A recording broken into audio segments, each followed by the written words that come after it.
Samantala muli pang pinalawig ng 2 buwan ang pansamantala suspensyon ng imported na bigas.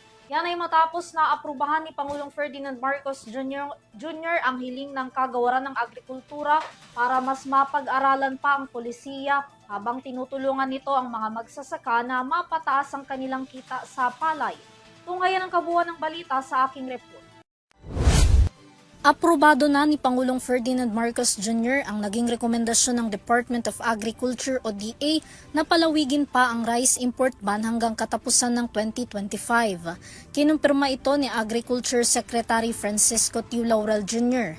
Ayon sa kalihim, mahalagang hakbang ito upang manatiling matatag ang farm gate prices ng palay na kung dati ay naibebenta lamang ito ng mga magsasaka sa presyong 8 piso kada kilo, ngayon naglalaro na ito sa 13 pesos hanggang 14 pesos ang kada kilo.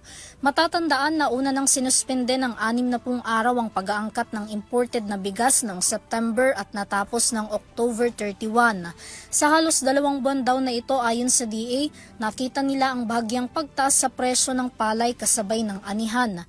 Nabalanse din daw sa pagitan ng mga buwan ang presyo ng bigas sa merkado na nagkakahalaga ng 42 pesos sa well-milled rice habang inaasahan naman ang pagbaba pa sa presyo ng regular milled rice ng 40 pesos kada kilo sa buwan ng Nobyembre.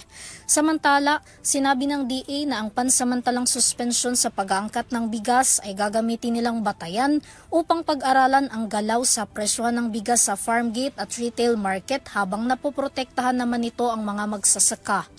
Para sa EuroTV News, Vanessa Cleofas sumasaludo sa bawat Pilipino.